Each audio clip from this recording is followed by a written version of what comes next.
orang Indonesia dengan Afghanistan, ada Pakistan juga, ada Libya, sekarang kan ada Suriah. Menyamakan cara mereka beragama dengan kita tuh fatal sebenarnya, nggak mungkin sama. Iya, meskipun misalnya rujukannya sama, tapi cara menghidupkan teksnya itu, cara menghidupkan ajarannya masih beda.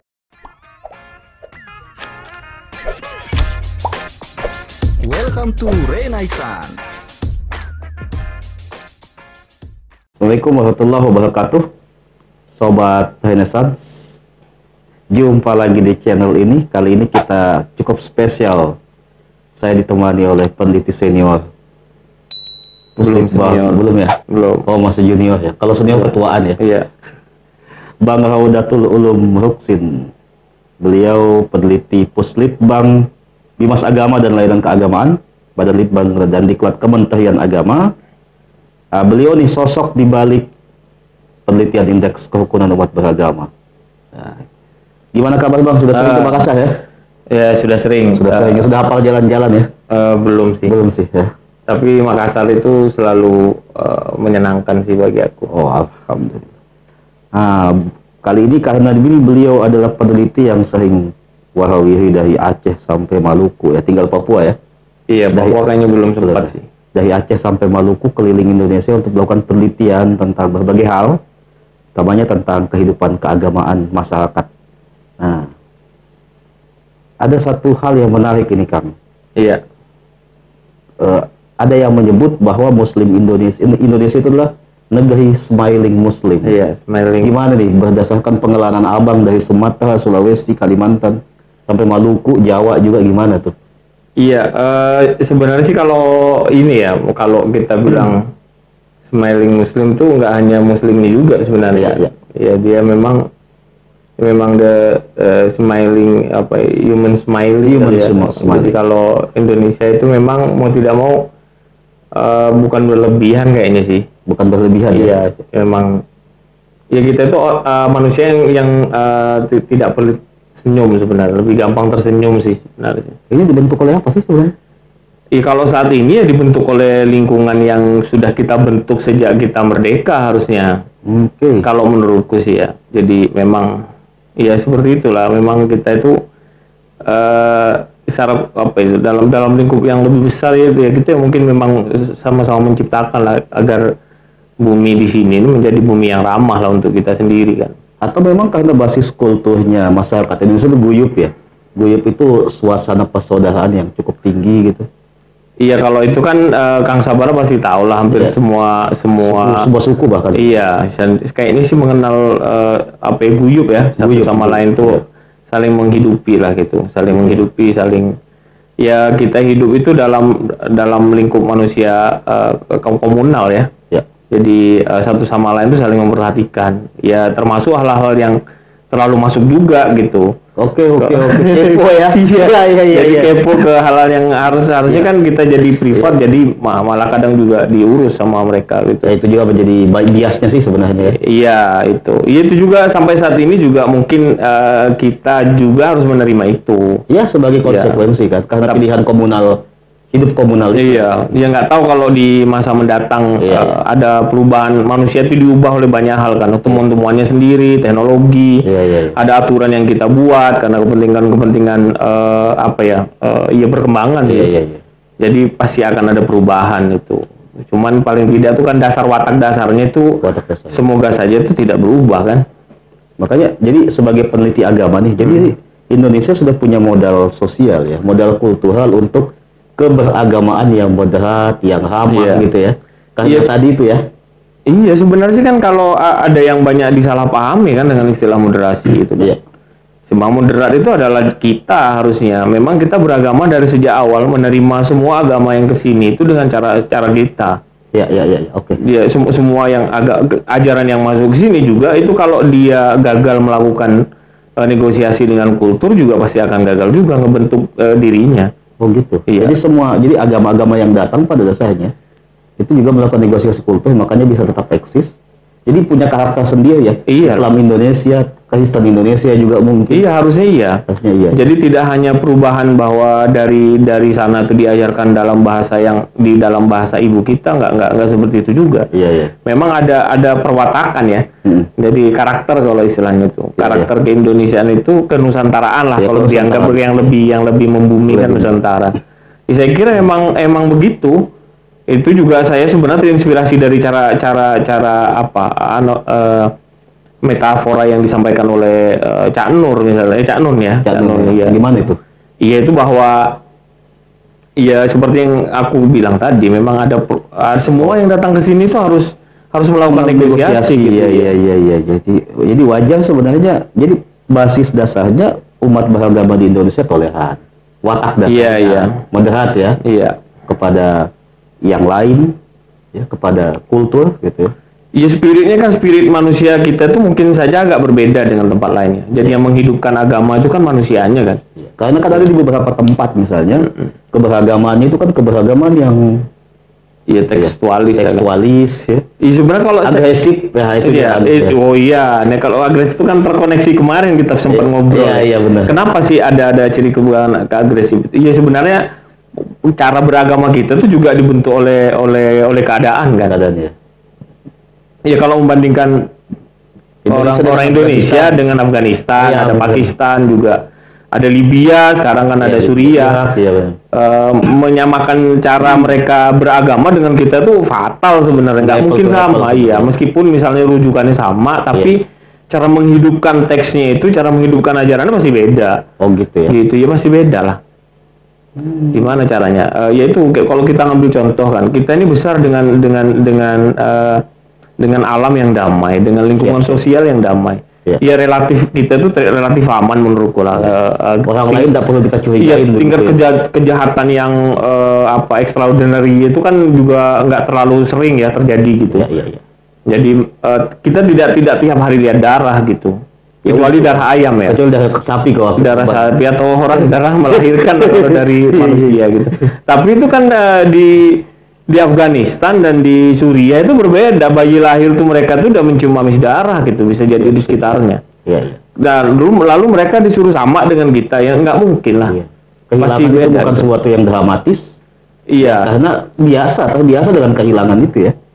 Iya, itu kan karena dibentuk ini ya, oleh situasi ya. Oleh situasi orang itu kan karena setiap hari ada intensi di situ, setiap hari dia lihat mayat, setiap hari lihat ya kayak gitu loh, kekerasan ya. Lama-lama kekerasan itu menjadi hal yang normal kan karena proses itu pembiasaannya. Iya, itu karena berulang. Kalau di sini kan sebenarnya kita ada tayangan kekerasan saja kita akan protes. Itu kan sebenarnya udah menurutku tuh udah maju sekali ya. Padahal kita sebenarnya dididik dengan cara yang keras dulu kan. Iya kan, kalau saya gitu misalnya dari kecil kalau nggak sekolah kan dipukul. Iya. Tapi hari ini orang ngelihat guru mukul anak-anak itu sesuatu yang ganjil gitu. Iya, zaman kita dulu biasa aja. Iya, cara pandang kita agak berubah. Iya, anak kita ya nggak mau digitukan pasti. Iya, maksudnya dididik guru mau lah gitu. Tapi dengan cara yang lebih soft. Artinya memang dengan perkembangan yang normal gitu, ilmu pengetahuan semakin berkembang, kita juga semakin matang lah membagi kehidupan di ruang publik bersama. Itu kan dia mengubah cara kita melihat melihat satu sama lain gitu, melihat masyarakat harusnya dibentuk seperti apa gitu. Jadi sebenarnya juga tidak apple to apple ya, fatal juga ketika kita melihat membandingkan kondisi Indonesia yang seperti ini yang keberagamaan yang ramah apa semua, lalu menyorot keberagamaan ya di negara-negara tertentu yang memang hidup dari situasi perang toh. Yang kemarin bilang itu kan. Iya, maksudnya itu sebenarnya gini sih, ada yang sering menganggap bahwa Islam tuh harus kayak terpola harus sama gitu. Menurutku tuh nggak mungkin, mustahil lah. Oh, mustahil Islam terpola sama pada seluruh kawasan. Iya, nggak mungkin sama. Menerima memahami ajaran yang kita baca dengan itu nggak mungkin sama. Meskipun referensinya sama ya. Iya, kalau dalam hal misalnya yang kodenya misalnya yang sesuatu yang memang yang wajib menurutku tuh ya pasti sama lah. Misalnya kan ada rujukan yang jelas. Maksudku tuh cara beragama. Ya. Itu Iya, memang nggak bisa seragam. Iya, termasuk sebenarnya semangat pembaharuan, membangun semangat keislaman itu juga kan aku ada kemarin tuh sempat ngobrol dengan teman ya, sebenarnya peneliti juga, yang mereka tuh punya konsen ke beberapa dalam tanda kutip Islam yang kencang ya, keras kayak gitu.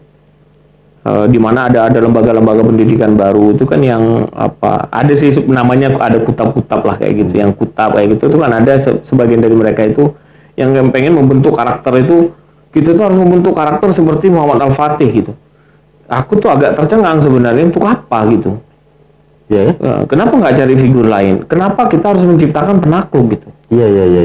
Dan dia itu source-nya gitu, sumbernya itu dari orang yang lahir yang sebenarnya dalam situasi damai. Situasi yang damai begini, kita tuh kok membentuk generasi yang seharusnya membangun intelektualitas, membangun advantage-nya dia itu dengan apa ya, human intelektual gitu. Ya, benar.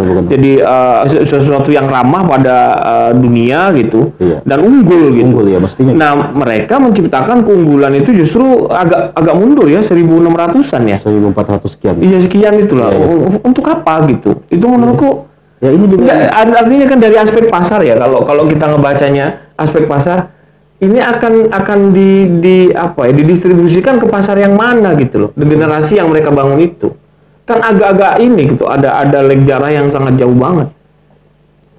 Siap. Iya, bukan nggak benar, bukan nggak baik. Iya, itu bukan masalah benar atau tidak. Kita bikin analogi gampang aja gitu. Kalau semua orang misalnya kita mengcreate sesuatu gitu, memproduksi sesuatu itu kan karena berdasarkan kebutuhan kan, kebutuhan pasar, atau kita menciptakan pasar baru gitu, karena ada supply side kan, ada sisi penawaran. Tapi gini gitu, kalau misalnya kita anggap saja demand tidak ada nih, demand tidak lagi butuh orang yang berkarakter seperti Muhammad Al-Fatih. Oke, berarti kan cara berpikir kita supply side. Oh, kita yang menciptakan dong. Kita ciptakan orang, nanti pasar akan terbuka sendiri. Situasi yang kayak apa yang mau dibuat sebenarnya sih gitu, dengan generasi-generasi yang berkarakter penakluk. Hari ini trennya dunia itu tidak lagi tren itu penaklukan satu sama lain. Penaklukan itu dengan artificial intelligence. Tidak pada manusianya, tapi orang ada apa istilahnya, prototipe di depan kita, di belakangnya tuh kita gitu loh. Jadi sebenarnya agak berbeda. Kalau dia harus menciptakan generasi yang cerdas dan mumpuni, ya dia sebenarnya harus berpikirnya kita tuh nggak bisa lagi berada di frontman mimpin dengan pedang dan kuda yang bagus gitu. Itu juga yang sempat saya pikir loh, kok bisa ya sosok Al-Fatih kemudian menjadi idol ya, idola yang padahal kita itu bangsa, siapa yang kita mau taklukkan? Apa ini bukan karena bias inferiority kompleks yang mungkin masih ada di alam bawah sadar atau memori kolektif orang Islam pada umumnya, karena melihat secara global umat Islam ini kan berada di pinggiran ya, berada di pinggiran, atau itu mungkin itu ya.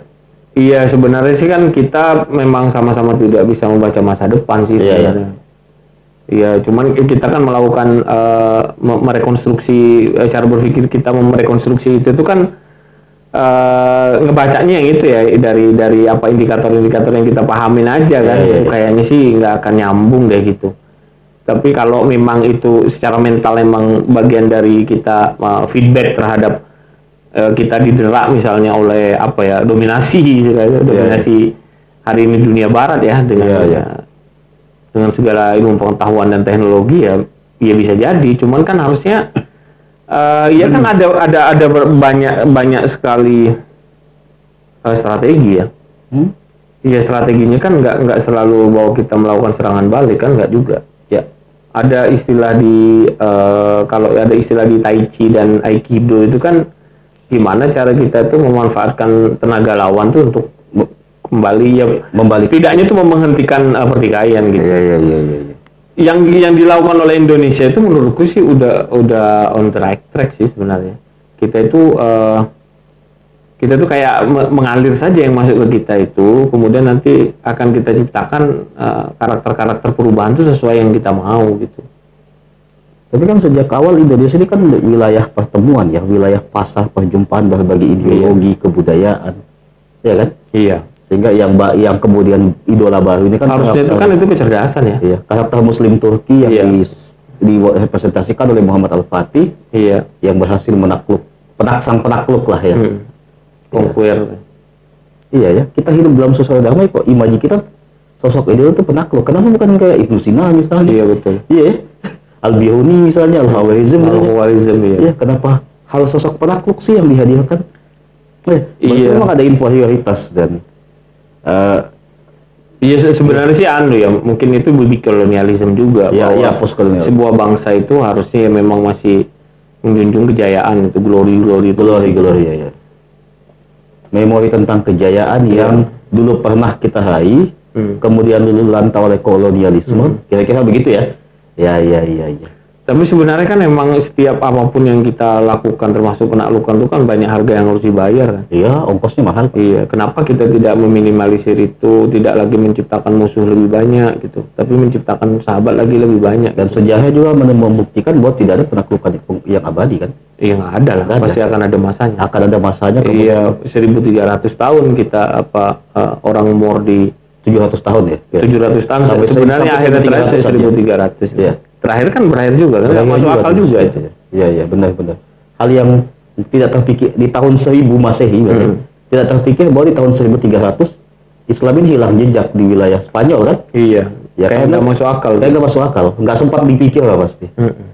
Jadi ya memang sih masanya bukan lagi imaji tentang penaklukan dalam pengertian pedang ya. Iya. Tapi bagaimana nilai itu ya, ajaran-ajaran mulia itu bisa memanusiakan manusia kan. Nah, kalau begitu memang harus ada ya kontekstualisasi keberagamaan, cara beragama ya, sesuai dengan sesuai dengan kawasan masing-masing ya, situasi, kultur dan lain sebagainya, mungkin penting itu ya.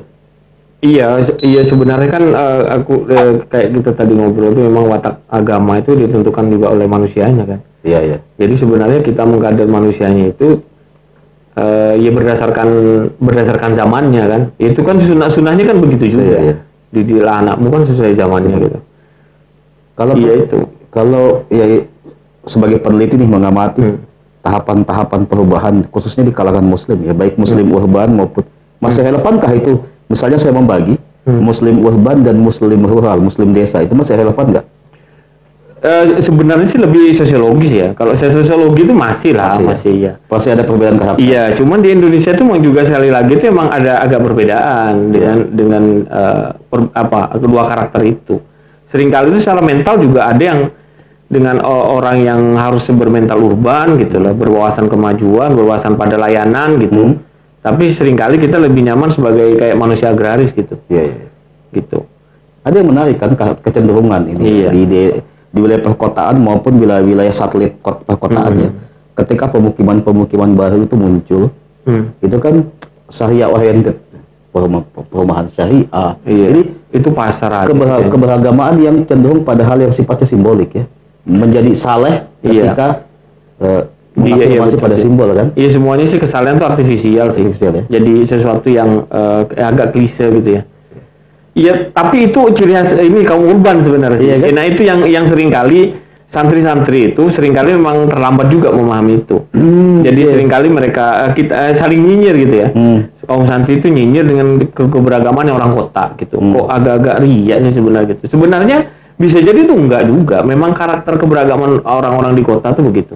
Ya saya agak paham lah ketika saya cukup intens dan kawin dengan orang kota. Iya, misalnya itu terlalu pribadi ya. Menurutku tuh aku agak mulai memahami sebenarnya memang ada perbedaan memang. Mereka yang lahir secara utuh memang benar-benar di kota gitu dengan yang kaum migran lah kayak saya itu kan migran lah gitu. Itu memang ada perbedaan dan pola pikir itu nggak bisa semata-mata karena bacaan karena pergaulan lalu berubah total tuh nggak bisa ya. Ada karakter dasar tuh yang memang kita sendiri harus menerima diri kita. Pun gitu aja. Iya, kita ini nggak bisa menjadi manusia urban seutuhnya lah. Iya. Begitu juga sebaliknya kayaknya sih. Iya. Jadi sebenarnya model kesalehan simbolik. Nah ini tadi saya baru ingat, Bang Ulum kan menggawangi indeks kesalehan sosial nih. Gambarannya gimana sih sebenarnya? Iya, sebenarnya sih semua agama kan, bukan cuma Muslim kan? Awalnya sih sebenarnya kita membangun itu dari Muslim saja sih. Tapi karena kepentingan kebijakan ya kita harus memperluas itu. Ya sebenarnya kebutuhannya aja sebenarnya populasinya kita samplingnya kita perluas. Kemudian ya ada perubahan ini, grand design-nya juga berubah. Ya. Intinya gimana kesalahan sosial masyarakat beragama di Indonesia ini? Dari ini apa ya sebenarnya dulu nih. Sebenarnya sih kan kalau inti dari kesalahan itu lebih ke ada beberapa dimensi sebenarnya sih. Dimensi yang paling kita anggap paling signifikan ya, paling banyak berpengaruh misalnya. Itu kita yakin itu memang kepedulian sosial, solidaritas sosial gitu. Di solidaritas sosial itu ada dua layer lagi, itu ada caring dan giving gitu. Terus ada lagi ke bawahnya kan ada aspek budi pekerti juga di ruang publik kan. Bagaimana perilaku orang di ruang publik itu juga ada. Penelitian siapa ya? Terus ada kepedulian lingkungan, itu juga bagian dari kesalahan orang. Itu juga kita ambil itu, kita konseptualisasi itu dari ajaran masing. Awalnya sih dari masing-masing agama ya kita pelajari ketemunya di mana titik ini. Ternyata memang beririsan kan di beberapa hal. Ada irisan setiap irisannya itu kan nilainya itu menjadi nilai yang universal. Ternyata emang ada di semua agama beberapa dimensi yang kita tarik itu. Intinya masih dalam konteks kesalahan sosial kita masih baik-baik saja ya masih. Iya, kalau kemarin kan ada masih membahagiakan lah. Penelitian yang sifatnya global ya, itu kan waktu pandemi ya. Iya, pandemi itu kita 2019 2020 pandemi. Jadi memang kita di dunia tuh orang Indonesia itu adalah orang yang paling peduli. Iya, gampang memberi lah, filantropis ya. Filantropis. Iya, filantropis. Nah, itu negeri paling filantropis ya. Iya, jadi gampang membantu sebenarnya, lebih ya itu. Oh gitu ya. Ada rilis itu ya. Menarik. Ada, bisa dicari itu. Aku sih secara detail sih ini banyak dikutip juga sih oleh beberapa pihak, dan ada beberapa video yang video di YouTube juga mengutip orang Indonesia itu ini gitu. Filantropis. Iya, paling tinggi gitu. Berarti paling tidak ini secara makro kita melihat masa depan keberagaman kita ini moderat. Ya, harusnya bagaimana kita membentengi dari harusnya iya. Sebenarnya karakter aslinya orang Indonesia itu nggak terlalu suka ngoyo ekstrim ya, termasuk ekstrim kanan dan ekstrim kiri itu. Ya, memang konsep yang kita bangun itu adalah yaitu kita bukan datar-datar saja sih. Ya yang wajar-wajar lah gitu, hidup itu kan gitu, ada konsep seperti itulah. Cuma kan kita diperhadapkan pada gempuran ideologi nasional ya. Ada indoktrinasi beberapa kelompok itu, nggak bisa, beragama tuh harus marah, harus begini. Kalau iya sebenarnya sih begini, kemarahan itu perlu, karena hampir semua itu kan semua hal yang melekat di kita gitu, itu kan emang bagian yang bagian dari secara fungsional itu kan pasti ada gunanya ya. Iya. Kenapa kemarahan itu ada dalam diri kita, dan iya ada waktunya sesekali memang kita marah itu ya kita gunakan kan untuk membangkitkan semangat juga sih. Tapi akhir ini kan misalnya ceramah yang cukup di antusias itu. Ceramah yang marah-marah loh. Iya, itu bukan sekedar ceramah yang dulu kan tahun 2000-an ceramah yang nangis-nangis ya, yang bikin nangis sih. Ini ceramah yang membakar emosi ya. Ada kecenderungan tren aja ya. Seperti tahun 2000-an itu yang kayak tontonan aja ya. Menurutku sih ya. Semoga begitu. Aku sih mensimplifikasi bahwa tidak selalu kita mengasosiasikan gini. Kalau bangsa barat misalnya senang dengan musik rock misalnya nih, musik rock lah ya, musik rock atau metal lah yang heavy banget itu.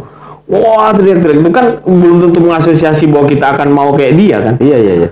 Kita tuh suka, tapi belum tentu kita mengasosiasikan. Ada kan asosiatif, ada disosiatif gitu. Sering kali kita menyenangi sesuatu yang kita suka tuh bukan berarti aku tuh mau kayak dia gitu. Saya suka lagu melo bukan berarti saya melankolis. Nah, betul. Iya kan? Iya. Apalagi ternyata kan banyak penyanyi-penyanyi itu nggak semelo yang dikira itu. Apalagi kalau di Maluku misalnya. Lagu Ambon itu kan lagu melo semua. Oh iya. Ya tapi orang Ambon jangan kira dia nggak. Oh iya. Tapi memang enggak sih. Memang sebagian yang aku kenal sih memang sebenarnya ternyata ramah. Cuman emang intonasinya aja kan baik dan gampang bersahabat sebenarnya. Kalau pengalamanku ya. Pengalaman saya semakin ke timur itu. Iya betul. Betul. Saya kenapa senang meneliti ke daerah timur itu yaitu ke ada suasana curiosity sih sebenarnya, dan kita akan ketawa terus itu. Iya, betul. Iya, kejenakaan mereka itu menjadi bagian dari interaksi juga gitu loh. Iya sih, kalau sebenarnya kan gini ya, serem nggak serem itu kan kita yang ciptakan sebenarnya. Kan. Kita selalu mengidentifikasi yang berwarna ke dark itu kan termasuk kita kan, dark, diasosiasikan kan lebih ke strong, terus kemudian cruel gitu terakhir kan, misalnya agak brutal. Sebenarnya kan enggak gitu. Biasanya itu untungnya sebenarnya film-film Hollywood tuh nggak selalu menggunakan villainnya itu apa penjahatnya itu kan yang nggak selalu yang nggak selalu juga biasanya kan dibolak-balik sama dia. Ternyata yang banyak berbuat ini kan yang muka-muka cute gitu. Iya benar. Di dunia nyata kan juga begitu ya. Yang apa yang berantai-berantai itu kan banyak mukanya begitu. Yang smiling killer itu. Iya, jadi memang sebenarnya bagaimana stereotyping terus kemudian opini itu sebenarnya masih bisa kita mainin sebenarnya sih. Jadi kembali tadinya sebenarnya tontonan aja, tahan aja ya. Aku sih berharap sih sebenarnya sih gitu. Aku sih berharap antara separuh dari pengamatanku itu begitu dan harapanku juga begitu separuhnya lagi. Kalau saya lihat gini kan Bang, tahun 90 itu kan eranya Zainuddin MZ ya. Iya. Ya, yang menjadi dai sejuta umat. Masuk tahun 2000-an kan cenderung modus dakwah itu bagaimana bikin nangis. Majelis ya lakulah Ibn Ilham, Agim, ESK, ESK di mana-mana. Nah memasuki 2010-an, belum tahu yang tahu ini ngamuk-ngamuk ya marah-marah itu. Yang mudah-mudahan ini karena titik jenuh dari tahun sebelumnya memasuki tahun baru yang tahun nanti berikutnya Islam yang model ceramah yang gimana lagi yang laku gitu.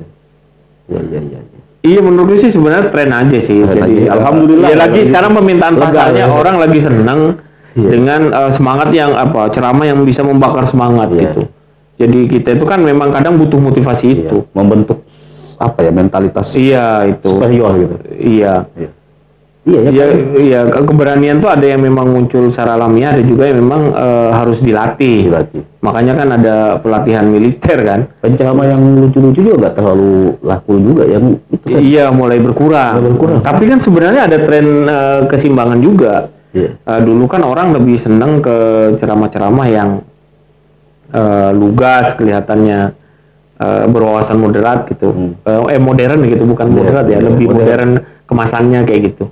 Tapi terakhir-terakhir kan fenomena Gus Baha itu juga lumayan. Razi yang sekarang lagi naik daun juga. Jadi Gus Baha ya sih memang mesti ada penyeimbang ya. Ada keseimbangan. Iya sebenarnya sih kan ini ya kita tuh tidak sepatutnya khawatir banget, tapi juga nggak boleh terlalu lengah juga sebenarnya. Ya intinya kan kembali ke ruang publik apa yang mau kita ciptakan ke depan tuh kayak apa gitu. Mengisinya itu dengan cara seperti apa dengan kapasitas pengetahuan yang semakin membuat orang itu membaik gitu. Ataukah yang semakin kehilangan arah juga kan?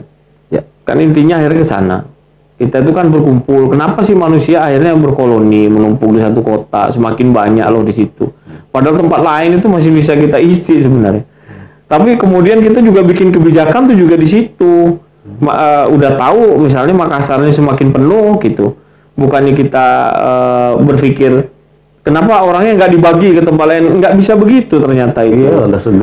Nggak bisa begitu gitu. Ternyata memang manusia itu seneng menumpuk gitu. Makanya ada aspek normal juga kan tumbuh di situ. Gimana membangun kehidupan bersama itu menyesuaikan inilah gitu. Kehidupan bersama.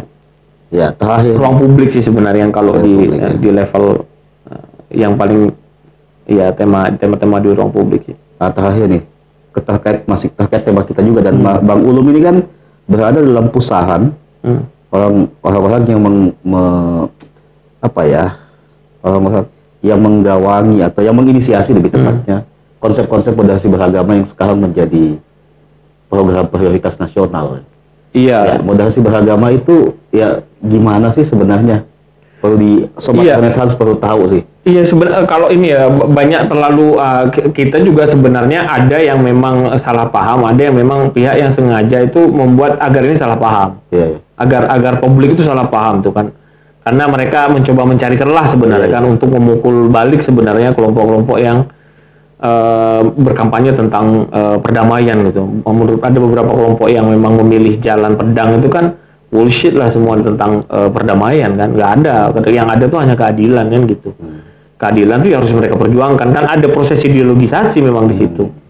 Ya memang ini sekali lagi ini pertarungan, memang harus ruang publik itu sekali lagi saya sebut terus ruang publik itu harus kita rebut sebenarnya sih. Ruang publik ini bisa nyata dan maya ya. Ada ya macam-macam dari narasi-narasi kita di platform macam-macam ya, di media sosial, media online, di media cetak ataupun channel-channel lain kan. Terus termasuk misalnya ruang yang lebih real misalnya di dunia nyata gitu. Iya. Kita kan harus menunjukkan perilaku kita, tindakan kita itu kan yang seperti adanya kita gitu. Nah, soal moderasi itu, saya memang tidak termasuk di teman-teman yang membuat buku moderasi. Iya. Tapi berada dalam vibe itu iya gitu. Jadi kita apapun yang teman-teman lakukan itu kan saya paham lah kemana arahnya gitu. Sebenarnya setelah kita terlibat di penelitiannya tentang moderasi itu, termasuk 2019 dan 2020 kemarin, ya itu sebenarnya adalah sesuatu yang semua udah ada di sana gitu. Kalau kita wawancarai masyarakat itu dengan istilahnya memang terasa asing. Iya. Apa sih moderasi itu kan nggak jelas. Tapi ketika kita bilang indikatornya ini yang 4 itu ya. Iya macam-macam bisa banyak sebenarnya. Ya sebenarnya sih kita mampu bisa orang pemeluk agama yang bisa menghargai orang lain, toleran segala macam. Ya kita juga begitu. Oh ya udah kan. Berarti indikatornya itu ngeklik gitu. Kemudian juga soal komitmen kebangsaan. Oh iya, jangan dikhawatirin lah. Kita juga Indonesia ini bagi sebagian orang itu juga adalah segalanya, Pak. Jadi mereka itu nggak mungkin lah membiarkan bangsa ini pecah gitu. Lagian juga sebenarnya di era sekarang itu secara pragmatis itu kan agak rugi juga gitu bagi teman-teman misalnya perkawinan antar suku, terus antar suku itu juga berada di tempat yang berbeda segala macam. Kalau kita pecah tuh kita juga mau kemana gitu. Kan itu juga tidak cukup menguntungkan. Iya, kita akan hanya memarahi diri kita sendiri, memusuhi diri kita sendiri gitu. Orang yang kita benci itu kalau kita lihat itu adalah kita sendiri kan repot sebenarnya. Saya dapat kearifan itu mungkin Mas Ulum juga rasakan. Waktu kita di K ya, konsep darah yang memancar itu, baba itu bahwa ya dia kan masih satu darah dengan kita ya. Iya, kalau kita kan memang masuk ke sana kan tidak lagi dalam keadaan konflik ya. Tapi kan refleksi itu kita rasakan. Getaran itu saya rasakan. Iya, kenapa mereka begitu moderat kan? Orang-orang bagian banyak orang yang nanya ke kita. Iya, benar. Kenapa KUB itu bagian timur itu tinggi? Iya, kan mereka marah ketika bilang kenapa mayoritas sana yang begitu beragama lain dengan kita kok tinggi? Sebenarnya agak missing cara berpikir seperti itu. Kan nilainya bersama-sama tinggi antar pemeluknya. Bukan hanya karena dia agama Muslim atau apa ya. Ternyata memang yaitu ada beberapa yang kita bangun ideografinya ya. Ternyata memang kenapa mereka toleran kan dia punya leluhur yang sama dia. Leluhur yang sama ketika ke bawah cuman berbeda agama, tapi mereka itu sepakat untuk menjunjung adat gitu loh sebagai median kan, sebagai media antar mereka gitu. Leluhur yang sama ini kan kita bisa perluas dengan konsep dalam tadi ya, fakta kawin antar suku. Betul ya. Saya misalnya mau marah dengan orang yang suku apa begitu, jangan sampai ya ada juga moyang saya dari situ gitu kan. Jadi konsep satu leluhur itu bisa kita perluas dalam kenusantara ya. Kita punya sejarah yang cukup sama. Iya terhadap kita pernah sama-sama berdarah-darah melawan penjajah. Iya, apalagi punya penderitaan yang sama lah selama ratusan tahun ya gitu. Kita dibentuk mental kita itu untuk selalu kalah, untuk mengaku bahwa kita betul. Oke, Sobat Renaissance, bincang-bincang yang luar biasa dari peneliti senior. Bukan. Insyaallah. Oke, terima kasih. Assalamualaikum warahmatullahi wabarakatuh. Waalaikumsalam warahmatullahi wabarakatuh.